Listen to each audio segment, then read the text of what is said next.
بسم اللہ الرحمن الرحیم۔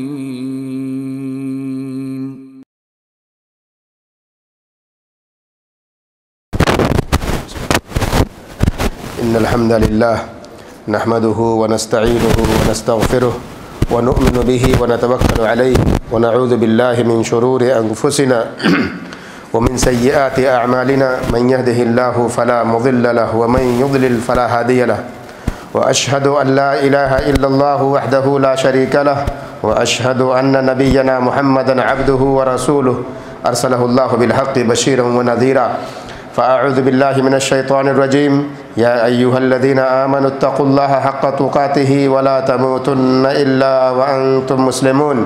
يا ايها الناس اتقوا ربكم الذي خلقكم من نفس واحده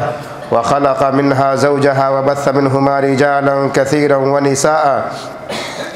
واتقوا الله الذي تساءلون به والأرحام إن الله كان عليكم رقيبا يا أيها الذين آمنوا اتقوا الله وقولوا قولا سديدا يصلح لكم أعمالكم ويغفر لكم ذنوبكم ومن يطع الله ورسوله فقد فاز فوزا عظيما أما بعد فإن خير الحديث كتاب الله وخير الهدي هدي محمد صلى الله عليه وسلم وشر الأمور محدثاتها وكل محدثة بدعة وكل بدعة ضلالة وكل ضلالة في النار فأعوذ بالله من الشيطان الرجيم ومن يتق الله يجعل له مخرجا ويرزقه من حيث لا يحتسب۔ ہر قسم کی تعریف اللہ رب العالمین کے لیے جو ہمارا آپ کا اس کائنات کا خالق اور مالک ہے، جس نے آسمان و زمین بنائے اور اس کے اندر بہت ساری نعمتیں انسان کے لیے ہی نہیں بلکہ ساری ذریت کے لیے بنا فرمائی عطا فرمائی۔ اللہ کی جانب سے تمام نبیوں اور رسولوں پر درود و سلام، خصوصیت کے ساتھ ہمارے آخری نبی احمد مجتبیٰ محمد مصطفیٰ صلی اللہ تعالی علیہ وآلہ وسلم پر، آپ کے صحابہ اور ان تمام لوگوں پر جو صحیح طور پر آپ کی اتباع اور پیروی کرنے والے ہیں۔ حضرات گرامی، اللہ رب العالمین نے آدم علیہ السلام کو اپنے ہاتھوں سے بنایا اور انہی سے مائی حوا کو بنایا اور ان دونوں سے قیامت تک آنے والی ساری ذریت کو بنایا ہے۔ اور صرف اتنا ہی نہیں بلکہ جتنے بھی انسان اس دنیا میں پیدا ہو چکے ہیں یا پیدا ہونے والے ہیں، سب کے لیے ان کی زندگی کو منظم کیا ہے، اس کو مرتب کیا ہے، جس کے اندر ان کی معیشت بھی ہے، ان کی اپنی زندگی ازدواجی زندگی بھی ہے، ان کی اپنی اجتماعی زندگی بھی ہے، جس کے اندر ان کا کاروبار بھی ہے، ان کی نوکری بھی ہے، ان کا مال ہے، ان کی دولت ہے، ان کے واجبات ہے، شریعت ہے اور شریعت پر عمل کرنا، اس کے حقوق کو ادا کرنا، یہ ساری ذمہ داریاں بھی اللہ رب العالمین نے انسان کے اوپر تنظیمی طریقے سے یا منظم طریقے سے اس کو عطا کر دیا ہے۔ اللہ رب العالمین نے انسان کو اس دنیا میں پیدا کرتے ہی اس کے بہت سارے حقوق متعین کر دیے ہیں، چاہے وہ انسان مسلمان ہو یا غیر مسلم ہو۔ انسان ہونے کی حیثیت سے ہر ایک پر بہت سارے حقوق اللہ رب العالمین نے اسے عطا کیے، اور وہ حقوق اس لیے ہیں تاکہ انسانیت کی حفاظت ہو سکے، تاکہ انسان کی حفاظت ہو سکے، تاکہ اس کی عزت اور اس کے احترام میں کوئی کمی نہ آنے پائے۔ اور جس طرح سے انسان دنیا کے اندر زندہ رہتے ہوئے مکرم ہے، ویسے ہی مرنے کے بعد بھی انسان کا جسم مکرم ہے اللہ کی نظر میں۔ اسی لیے ہم سب دیکھتے ہیں جب انسان پیدا ہوتا ہے تو اس کے لیے بہت سارے اہتمام ہوتے ہیں، اس کے ساتھ اس کے گھر والے بڑی ساری خوشیاں مناتے ہیں اور لوگوں کو عقیقے کی دعوت دیتے ہیں، کھلاتے اور پلاتے ہیں اس دنیا کی آمد کے لیے۔ انسان کی زندگی آگے بڑھتی ہے، جوان ہوتا ہے، شادی بیاہ ہوتے ہیں، اس کی ذریتیں پیدا ہوتی ہیں، اور جب وہ انسان مر جاتا ہے تو ایسا نہیں ہے کہ اس کے جسم کو ایسے ہی ضائع کر دیا جاتا ہے، اس کو برباد کر دیا جاتا ہے۔ اسلام نے اس کا بھی طریقہ بتایا، اور طریقہ اس لیے بتایا تاکہ انسان کے جسم کی جو کرامت ہے، احترام ہے، جو عزت ہے، وہ باقی رہ سکے، اسی لیے اسے پھینک نہیں دیا ہے۔ جس طرح بہت ساری قومیں مرنے کے بعد جسم کو پھینک دیتی ہیں ادھر ادھر. بہت ساری قومیں تو ایسی ہیں جو میدان میں چھوڑ دیتی ہیں, چیل اور کوے ان کی لاش کو کھا جاتے ہیں. بہت ساری قومیں ایسی ہیں جو جسم کو جلا دیتی ہیں, آگ کے حوالے کر دیتی ہیں, جسم جل جایا کرتا ہے. لیکن اسلام نے کیا کیا ہے؟ اسلام نے اس کا احترام یہ کیا ہے, جس طرح سے یہ جسم دنیا کے اندر مکرم تھا, دنیا کے اندر محترم تھا, مرنے کے بعد بھی اس کو محترم بنایا گیا ہے. مرنے کے بعد بھی اسے غسل دیا جائے گا, اسے وضو کرایا جائے گا, اسے غسل دیا, پہلے اس کی ناپاکی دور کی جائے گی, اسے غسل دیا جائے گا, اس کو وضو کرایا جائے گا, غسل دے کر کے پیارے سے سفید کپڑے میں اس کو ملبوس کیا جائے گا, اس کو اس پر چھڑکاؤ کیا جائے گا, خوشبوؤں کا معطر کر کے پھر لوگوں کے کندھوں پر اس کو اٹھا کر کے ایک جگہ جا کے اس پر نماز جنازہ پڑھائی جائے گی, پھر اسے باعزت طریقے سے اسے قبر میں اتار کے اس کو دفن کر دیا جائے گا. یہ اسلام نے عزت کی ہے اس جسم کی جو اللہ رب العالمین نے ہمیں اور آپ کو دیا ہے, اسی لیے یہ حقوق میں سے ہے کہ اس کی حفاظت کی جائے. جہاں پر اللہ رب العالمین نے بہت سارے حق اس جسم کو یا انسان کو عطا کیے ہیں, اسی میں سے سب سے پہلا حق انسان کے لیے یا انسان کے نفس کے لیے ہے کہ اس کے زندگی کی حفاظت ہونی چاہیے.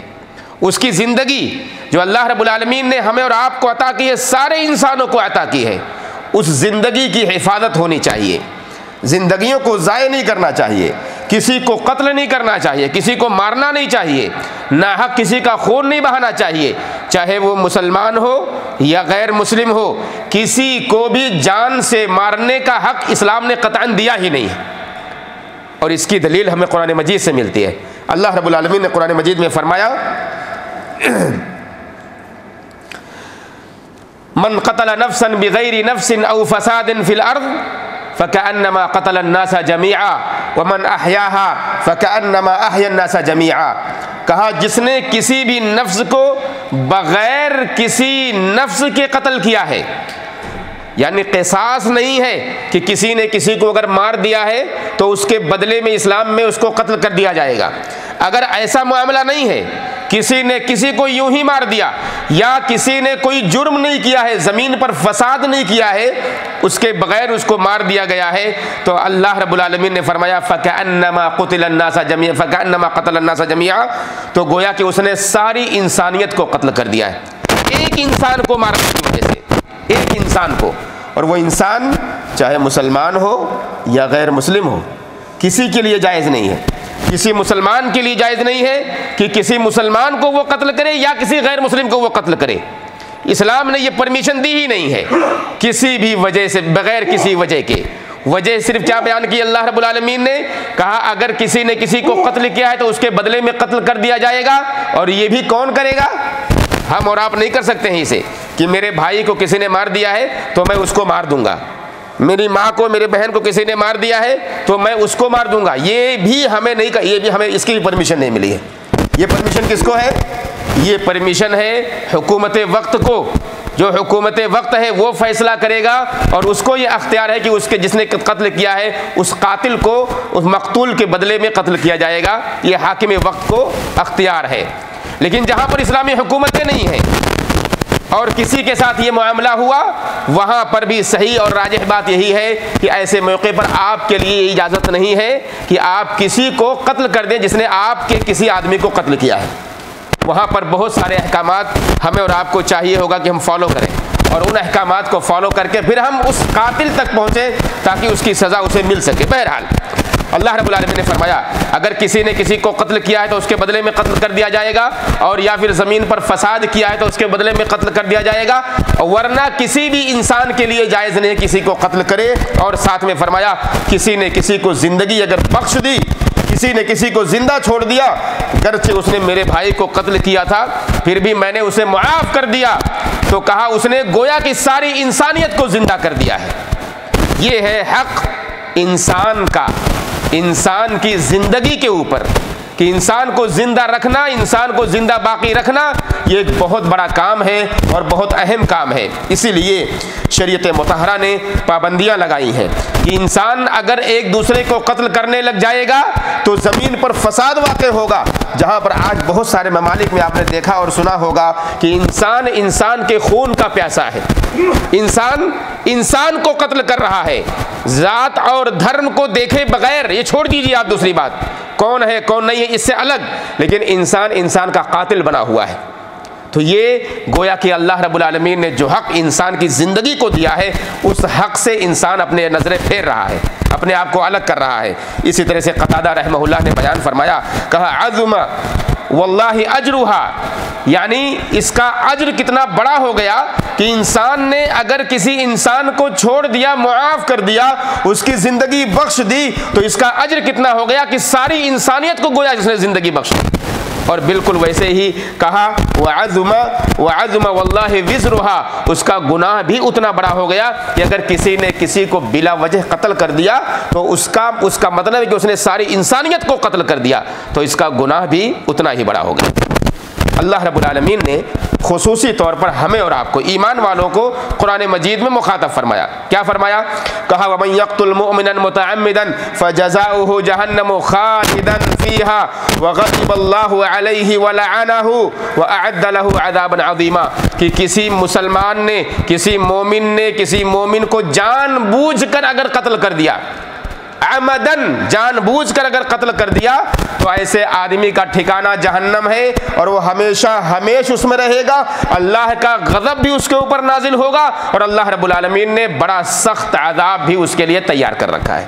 یہ کس کے لیے ہے؟ ہمارے اور آپ کے لیے، ایمان والوں کے لیے۔ ایمان والا مومن کسی مسلمان کا قاتل ہو ہی نہیں سکتا۔ ایک تو عام بات تھی کہ انسانیت کو قتل کرنا، ایک آدمی کو قتل کرنا گویا کہ ساری انسانیت کو قتل کرنا ہے، اور ایک خاص بات آ گئی ہمارے اور آپ کے لیے، ایمان والا کسی ایمان والے کو اگر جان بوجھ کر قتل کر دے گا تو گویا کہ وہ ہمیشہ جہنم میں رہے گا، اس سے نکلنے والا نہیں ہے، اور اللہ رب العالمین نے اس کے لیے سخت ترین عذاب اس کے اندر رکھا ہوا ہے، ساتھ میں اللہ کا غضب بھی اس کے اوپر نازل ہوگا۔ اور اتنا ہی نہیں بلکہ اللہ رب العالمین نے یا شریعت مطہرہ نے اور بھی پابندیاں لگائی ہیں اس جسم کی، اس انسان کے حیات اور زندگی کی حفاظت کرنے کے لیے ایک پابندی اور لگائی اللہ رب العالمین نے۔ وہ پابندی یہ ہے کہ کوئی خودکشی نہیں کر سکتا۔ آپ نے دیکھا ہوگا غیر قومیں ایسی بہت سی ہیں، پریشانیوں میں جب اپنی ہمتیں وہ ہار جاتی ہیں تو بہت ساری قومیں ایسی ہیں دم توڑ دیتی ہیں۔ کبھی پھانسی لگا لیا، پنکھے سے لٹک گئے، کبھی پہاڑ سے خود کو گرا دیا، بلڈنگ سے خود کو گرا دیا۔ یہ کون لوگ ہیں؟ یہ ناکام اور نامراد لوگ ہیں جو اللہ رب العالمین کی قضا اور قدر پر ایمان نہیں رکھتے، جن کے اندر حوصلے نہیں ہوتے، جو اسلام کی عظمت کو پہچانتے نہیں ہیں، بلکہ وہ اور لوگ ہیں جنہوں نے اللہ رب العالمین کی حقیقت کو یا اپنی خود کی حقیقت کو انہوں نے پہچانا ہی نہیں، انہوں نے خود کو مار لیا۔ سوچتے ہیں اس جنجال سے، اس پریشانی سے، ان جھنجھٹ سے، دنیا کی پریشانیوں سے نکلنے کا بہترین ذریعہ یہ ہے کہ مر جاؤ، اور اپنے مرنے کے بعد جو پیچھے وہ پریشانیاں چھوڑ کر جا رہے ہیں، 4 اولاد انہوں نے چھوڑی ہے، ایک بیوی ہے، بوڑھے ماں باپ ہیں، 2-4-6 بھائی بہن ہیں، ان کا ذمہ دار کون ہوگا؟ آپ نے چلیے ٹھیک ہے، آپ نے زندگی گنوا دی اپنی،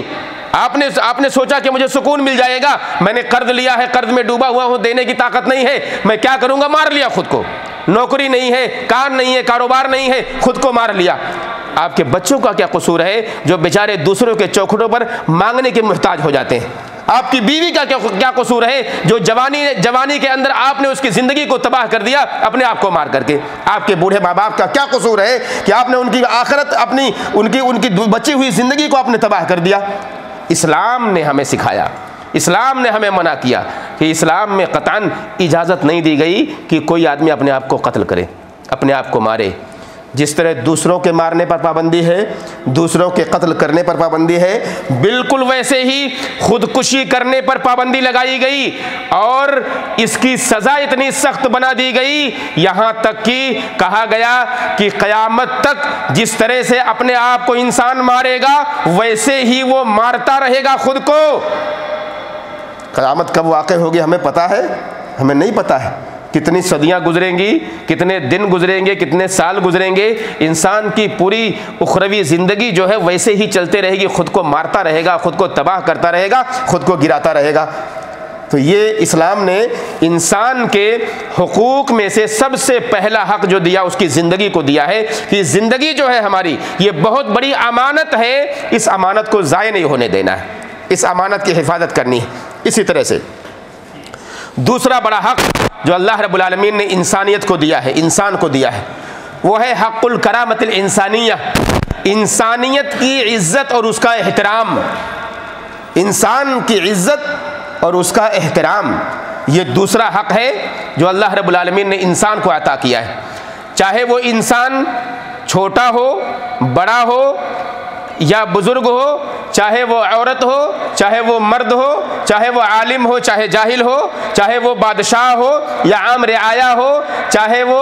کسی کی بیوی ہو یا کسی کا شوہر ہو، چاہے وہ کسی کی اولاد ہو یا وہ کسی کا باپ ہو، چاہے وہ کسی کی بہن ہو یا کسی کا بھائی ہو، چاہے وہ کسی کا دوست ہو یا کسی کا دشمن ہو، سب کے لیے اللہ رب العالمین نے ایک معیار متعین کیا ہے کہ احترام نفس ہونا چاہیے، انسان کا احترام ہونا چاہیے، اس کی تکریم اور اس کی عزت ہونی چاہیے۔ اور اللہ کے نبی محمد الرسول اللہ صلی اللہ علیہ وسلم نے اس کی طرف ہماری اور آپ کی توجہ بیان فرمائی۔ توجہ کیا ہے؟ اللہ کے نبی صلی اللہ علیہ وسلم نے فرمایا کہ لیس منا من لم یرحم صغیرنا ولم یعرف حق کبیرنا، وہ آدمی ہم میں سے ہو ہی نہیں سکتا جو آدمی اپنے سے چھوٹوں پر شفقت کی نظر نہ رکھے، شفقت نہ کرے، محبت نہ کرے، اور وہ آدمی ہم میں سے ہو ہی نہیں سکتا جو اپنے سے بڑوں کا احترام نہ کرے۔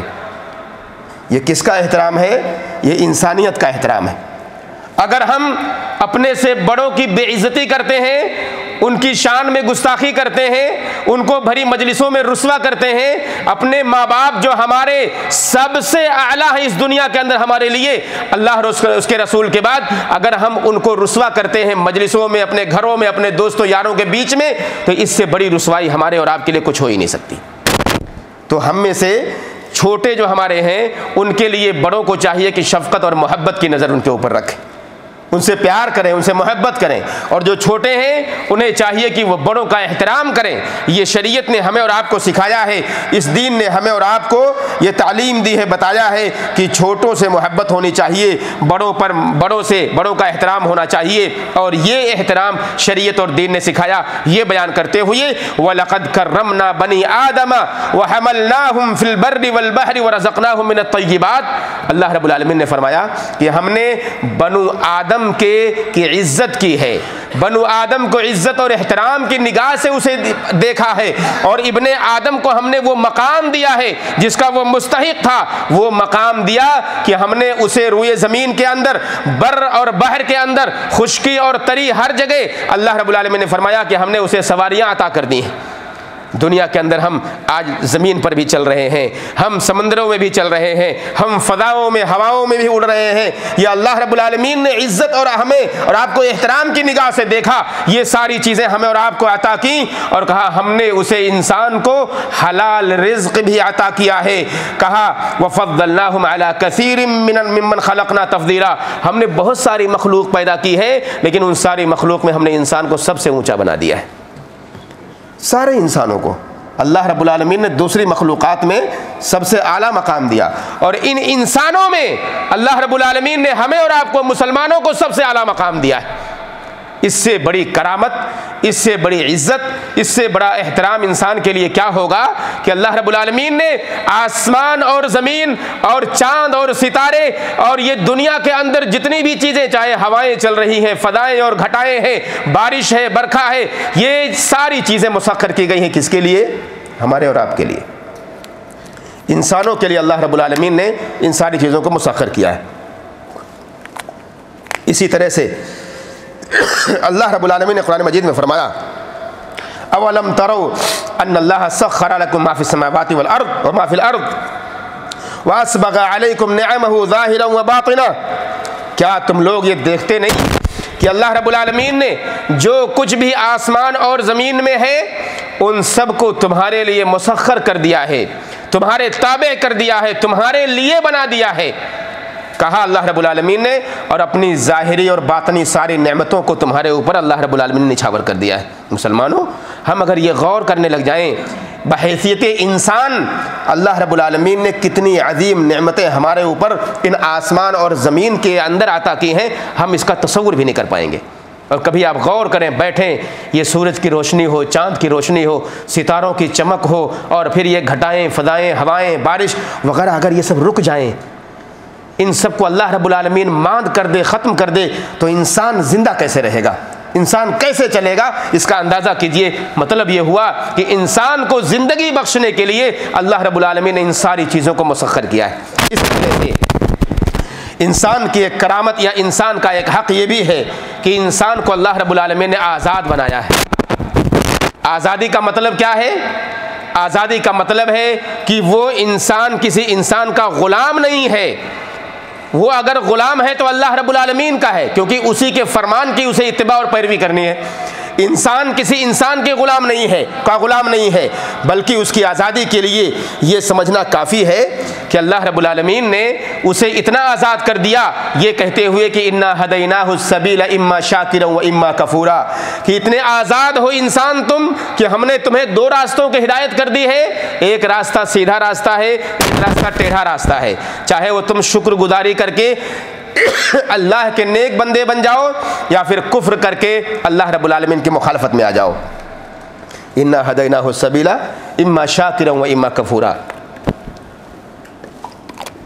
یہ اللہ رب العالمین نے ہمیں اور آپ کو، انسانوں کو جو پیدا کیا ہے وہ آزاد پیدا کیا ہے، کسی کا غلام بنا کر اللہ رب العالمین نے پیدا کیا۔ عمر رضی اللہ تعالیٰ عنہ کہا کرتے تھے، ان کا ایک قول بہت مشہور ہے، کہتے ہیں متی استعبدتم الناس وقد ولدتم امہاتکم احرارا، اے لوگوں یہ تمہیں کیا ہو گیا ہے کہ تم غلام بن گئے ہو جبکہ تمہاری ماؤں نے تمہیں آزاد پیدا کیا ہے۔ مسلمان کسی کا غلام نہیں ہو سکتا، اللہ رب العالمین کا غلام ہے، وہ کسی انسان کا غلام، کسی مخلوق کا غلام نہیں ہو سکتا۔ اللہ رب العالمین کا متبع اور پیروکار ہے، جو اپنے نبی محمد الرسول اللہ صلی اللہ علیہ وسلم کے بتائے ہوئے طریقے پر چلنے والا ہے، اور اسی لیے اس دنیا کے اندر اسے بھیجا گیا ہے۔ یہاں تک کہ اسلام نے انسان کو اتنا آزاد کر دیا کہ کسی کو اگر اسلام قبول بھی کرنا ہے تو آزادی کے ساتھ وہ قبول کرے تو ٹھیک، ورنہ تلوار کی زور پر، ڈنڈے کی زور پر کسی کو اسلام میں بھی داخل نہیں کیا جا سکتا۔ اتنی آزادی دی گئی اللہ رب العالمین نے، انسان کو اتنی آزادی دی ہے۔ لا اکراہ فی الدین، اسلام کے اندر، دین کے اندر قطعی طور پر کہیں بھی اکراہ ہے نہیں، کسی کو مجبور کر کے اسلام میں داخل کیا جائے۔ اسی طرح سے اللہ رب العالمین نے فرمایا وَلَوْ شَاءَ رَبُّكَ لَآمَنَ مَنْ فِي الْأَرْضِ كُلُّهُمْ جَمِيعًا، اگر اللہ چاہتا تو اس روئے زمین پر جتنے بھی انسان بستے ہیں سب کو اسلام میں داخل کر دیتا، لیکن نہیں، آزاد پیدا کیا ہے لوگوں کو۔ لوگوں تم آزاد ہو، اور راستہ تمہیں بتا دیا گیا ہے، تمہیں سکھا دیا گیا، نبیوں کو بھیج دیا گیا، اور ساری شریعت، سارے دین کو لوگوں کے سامنے رکھ دیا گیا، بیان کیا کر دیا گیا، قرآن مجید نازل کر دی گئی کہ لوگوں اسے پڑھو، سیکھو، اور پھر اس کے بعد اسلام میں داخل ہو جاؤ، اسلام کے فالوور بن جاؤ، مسلمان ہو کر کے اس دنیا سے مرو، کیونکہ اگر غیر اسلام لے کر کے میرے پاس آؤ گے تو تمہارا کوئی بھی دین، کوئی بھی عمل قابل قبول نہیں ہوگا۔ وَمَن يَبْتَغِ غَيْرَ الْإِسْلَامِ دِينًا فَلَن يُقْبَلَ مِنْهُ وَهُوَ فِي الْآخِرَةِ لَمِنَ الْخَاسِرِينَ، کہ اسلام کے علاوہ کوئی دوسرا دین لے کر کے اللہ کے پاس جب انسان پہنچے گا تو اس کا وہ دین اللہ کے ہاں قابل قبول نہیں ہوگا، اور وہ آدمی گھاٹا اٹھانے والوں میں سے ہوگا۔ یہ ایک حق ہے جو اللہ رب العالمین نے انسان کو آزاد پیدا کر کے اسے بتا دیا کہ بھائی صحیح کیا ہے، غلط کیا ہے، تفریق تمہیں کرنی ہے، سمجھنا تمہیں، ہمیں اور آپ کو ہے کہ ہمارے لیے صحیح کیا ہے۔ آخری بات یہ ہے کہ انسان کو چاہیے کہ عدالت اور مساوات کا خاص خیال کرے، یہ بھی ایک حق ہے، اور وہ حق یہ ہے کہ انسان عدل اور انصاف کو قائم رکھے، انسان برابری کا خیال کرے۔ ایسا نہیں ہے کہ امیر صاحب آئیں تو ان کے لیے الگ قانون بن جائے، ایسا نہیں ہے کہ غریب صاحب آئیں تو ان کے الگ قانون بن جائے، ایسا نہیں ہے کہ میرا بھائی ہے تو میں اس کو دوسری نظر سے دیکھوں گا، میرا پڑوسی ہے اس کو دوسری نظر سے دیکھوں گا، نہیں۔ اسلام نے مساوات، برابری کا درس دیا ہے، اور اسلام نے یہ بھی کیا ہے، کہا ہے کہ عدل و انصاف کو قائم رکھو۔ عدل و انصاف جب قائم ہوگا کسی بھی معاشرے کے اندر تو اس معاشرے میں امن و امان قائم ہوگا۔ اس معاشرے میں بے چینی قائم نہیں ہوگی، اس معاشرے کے اندر خرافات اور فساد نہیں ہوں گے۔ عدل و انصاف جب قائم ہوگا تو لوگوں کی عزتیں محفوظ ہوں گی، لوگوں کی عصمتیں محفوظ ہوں گی، لوگوں کے حقوق محفوظ ہوں گے، انسانیت کا احترام واقع ہوگا۔ اگر یہ انسان کو پتہ چل جائے، انسان کو اگر یہ معلوم ہو جائے کہ چوری کرنے کی سزا یہ ہے کہ اس کا ہاتھ کاٹ لیا جائے گا، تو لوگوں کے مال کی حفاظت ہونے لگ جائے گی۔ اگر یہ انسان کو پتہ چل جائے کہ جو زناکار ہوگا اس کو رجم کر دیا جائے گا، پتھروں سے مار کر اسے ہلاک کر دیا جائے گا، تو ہماری ماؤں اور بہنوں کی عزتیں محفوظ ہو جائیں گی۔ تو یہ حقوق جب انصاف آدمی سمجھ جائے گا، عدل کا پیکر جب انسان بن جائے گا، تو فوری طور پر معاشرے کے اندر، سوسائٹی کے اندر عدل و انصاف کے قائم ہوتے ہی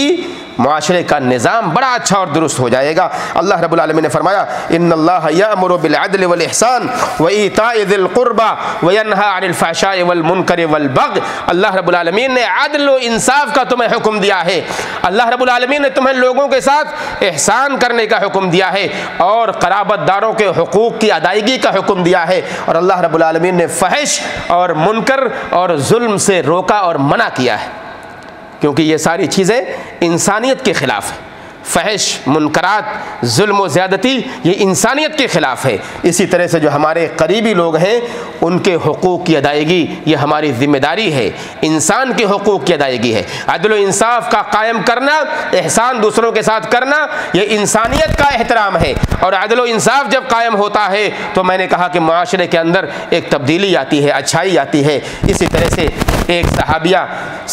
صحابی ابو نضرہ رضی اللہ تعالیٰ عنہ بیان کرتے ہیں کہ اس شخص نے مجھ سے بتائی یہ بات کہ اللہ کے نبی محمد رسول اللہ صلی اللہ علیہ وسلم کے خطبے کو جو اس نے سنا تھا ایام تشریق کے اندر حج کے موقع پہ، وہ خطبہ کیا تھا؟ بڑی پیاری بات تھی۔ وہ خطبہ تھا یا ایھا الناس الا ان ربکم واحد، اے لوگو بے شک تمہارا رب، یہ تمہیں معلوم ہونا چاہیے کہ تمہارا رب ایک ہے۔ ان ربکم واحد، یا ان ربکم واحد، کہ بے شک تمہارا رب کیا ہے؟ ایک ہے۔ وان اباکم واحد، تمہارا باپ ایک ہے۔ کون ہے وہ؟ آدم علیہ السلام۔ یہ سارے انسانوں کے لیے خطاب تھا اللہ کے نبی محمد الرسول اللہ صلی اللہ علیہ وسلم کا، جو حجۃ الوداع کے موقع پر اللہ کے نبی صلی اللہ علیہ وسلم نے دیا اور کہا کہ اے انسانوں تمہیں یہ معلوم ہونا چاہیے کہ تمہارا رب ایک ہے، تمہارے باپ ایک ہیں۔ آدم علیہ السلام کہا الا لا فضل لعربی ولا علی عجمی، کہا کسی بھی، یہ بات جان لو اے لوگوں کہ کسی بھی عربی کو، کسی بھی عجمی پر، اجنبی پر کوئی فضیلت نہیں ہے۔ کہا ولا لعجمی علی عربی، اور نہ ہی کسی عجمی کی فضیلت کسی عربی پر ہے، یہ اجنبی یہ سمجھے کہ ہم ان سے اعلیٰ ہیں، ایسا بھی نہیں ہے۔ کہا ولا احمر علی اسود ولا اسود علی احمر، اور دوسری روایتوں میں آیا کہ نہ تو کسی سفید کو کسی کالے پر کوئی فضیلت، اور نہ ہی کسی کالے کو کسی سفید پر کوئی فضیلت۔ یہاں پر اس روایت کے اندر کہا نہ ہی کسی لال کو کسی کالے پر فضیلت، اور کسی کالے کو کسی لال پر فضیلت۔ لال اس لیے کہ جب انسان زیادہ گورا ہوتا ہے تو اس کے چہرے پر سرخی آتی ہے، لالی آتی ہے۔ معلوم یہ ہوا چاہے انسان کتنا گورا ہی کیوں نہ ہو، پانی اور دودھ کی طرح سفید ہی کیوں نہ ہو، کسی بھی کالے انسان پر اس کی کوئی فضیلت ہے ہی نہیں، نہ تو زبان کی بنیاد پہ، نہ ہی اس کے رنگ و نسل کی بنیاد پہ، سوائے ایک بنیاد جو اللہ رب العالمین نے بیان کیا، الا بالتقوی، صرف تقوی کی بنیاد پر یہ فضیلت ہوگی۔ ہو سکتا ہے کوئی کالا زیادہ متقی ہو کسی گورے سے، ہو سکتا ہے کوئی اجنبی کسی عربی سے زیادہ متقی ہو تو اللہ کی نظر میں اعلیٰ معیار پہ چلے جائے گا، اور ہو سکتا ہے کوئی عربی کسی اجنبی کے مقابل میں زیادہ متقی ہو تو وہ اس تقوی کی بنیاد پر اجنبی پر فضیلت حاصل کر لے گا۔ لیکن انسان یہ سمجھ جائے کہ نہیں، میں اپنے رنگ اور اپنے نسل کی وجہ سے میں چودراہٹ کرنے لگ جاؤں اور یہ سمجھوں میں سب سے اعلیٰ ہو گیا، یہ شریعت نے یہ معیار نہیں دیا۔ اسی لیے یہ عدل و انصاف کا اور ساتھ ہی ساتھ انسان کے سمجھنے کا یہ معیار متعین کر دیا کہ لوگوں اللہ کے یہاں جو معیار ہے برتری کا وہ صرف تقوی ہے، یہ عدل ہے، یہ برابری ہے، مساوات ہے، جو ایک صف کے اندر سب کو کھڑا ہونا ہوتا ہے۔ نماز کے لیے ایک صف کے اندر سب کو کھڑا ہونا ہوتا ہے۔ آپ کروڑ پتی ہوں، آپ لکھ پتی ہوں، آپ کے پاس دینار و درہم کی بہتات ہو، آپ کے پاس فیکٹریاں ہو، اسی صف میں اسی امام کے پیچھے آ کر کھڑا ہونا ہے۔ آپ یہ سوچیں نہیں میں لوگوں کے ساتھ نہیں کھڑا ہوں گا، اپنا صف اپنی صف الگ بناؤں گا، اللہ کی نظر میں وہ قابل قبول ہے ہی نہیں۔ آپ لاکھ نماز پڑھیے، آپ الگ نہیں ہو سکتے جماعت سے، آپ لوگوں کی اجتماعیت سے دور نہیں ہو سکتے۔ آپ یہ کہیں نہیں میں اپنا سب کچھ الگ کر لوں گا، آپ مسلمانوں کی جماعت سے الگ ہو جائیں گے، اپنا معیار آپ گھٹا لیں گے۔ اللہ کی نظر میں معیار یہ ہے جو اللہ رب العالمین نے عطا کیا ہے۔ برابری ہوگی تو ویسے ہی ہوگی جس طرح سے کسی کالے کی ہوتی ہے کسی عام انسان سے، جس طرح سے کسی گورے کی ہوتی ہے کسی عام انسان سے، کسی عربی کی ہوتی ہے کسی عام عربی سے، کسی اجنبی کی کسی عام اجنبی سے، بالکل وہ سب کے سب برابر ہے اللہ کی نظر میں۔ اور یہی تعلیم ہمارے نبی محمد الرسول اللہ صلی اللہ علیہ وسلم نے دی ہے۔ اس لیے مسلمانوں، انسانیت کے احترام کے حوالے سے، انسانیت کے حقوق کے حوالے سے ہمیشہ ہمیں چوکنا رہنا چاہیے۔ ایسا نہ ہو کہ ہم غلطی کر جائیں ایک دوسرے کے حق کو ادا کرنے میں، اور ہم یہ گناہ اتنا بڑا اپنے سر پہ لاد لیں، اپنے کندھے پر لاد لیں کہ جس کو اتارنا بڑا مشکل ہو جائے۔ اس لیے ہمیں چاہیے کہ اللہ رب العالمین سے دعا کریں کہ اللہ رب العالمین ہم سارے انسانوں کو، سارے مسلمانوں کو ایک دوسرے کے حقوق کو پہچاننے کی توفیق دے، ایک دوسرے حقوق کو سمجھنے کی توفیق دے اور ان سارے حقوق کو ادا کرنے کی توفیق دے۔ اے اللہ ہمیں اپنے نفس کے احترام کی توفیق دے، اے اللہ ہمیں اپنے بڑوں کے احترام کی توفیق دے، ان کی عزت، ان کے توقیر کی توفیق دے۔ اے اللہ ہمارے والدین کی عزت کرنے کی ہمیں توفیق دے۔ اے اللہ ہمیں چھوٹوں سے محبت اور شفقت کرنے کی توفیق دے۔ اے اللہ جو ہمارے گھر میں بزرگ ہیں ان بزرگوں کا احترام کرنے کی توفیق دے۔ اے اللہ ہماری بیویوں سے ہمیں محبت کرنے کی توفیق دے اور بیویوں سے ان کو شوہروں سے محبت کرنے کی توفیق دے۔ اے اللہ ہماری اولاد کی محبت ہمارے دلوں میں ڈال دے اور ہمارے دلوں میں ہماری اولاد کی محبت ڈال دے، ہمارے پڑوسیوں کی محبت ڈال دے، ان کے حقوق کے ادائیگی کی توفیق دے دے۔ دنیا میں کہیں بھی مسلمان پریشان حال ہیں، اے اللہ ان کی پریشانی سے نجات دے دے۔ اے اللہ دنیا میں مسلمان کہیں بھی قرض دار ہیں، ان کو قرض سے نجات دے دے۔ اے اللہ اس ملک کی حفاظت فرما، مسلمانوں کے سارے ممالک کی حفاظت فرما۔ اے اللہ اس ملک کے امیر کی حفاظت فرما اور ان کو اچھے لوگوں کی سربراہی عطا کر، اچھے لوگوں نے ان کے ساتھی بنے جو اسلام کو فروغ دیں، اسلامی تعلیمات کو فروغ دیں۔ جب تک ہمیں زندہ رکھ اسلام پر، ہمارا خاتمہ ہو تو ایمان پر ہو۔ آمین رب العالمین۔ وصلی اللہ وسلم علی نبینا محمد وعلی آلہ وصحبہ اجمعین۔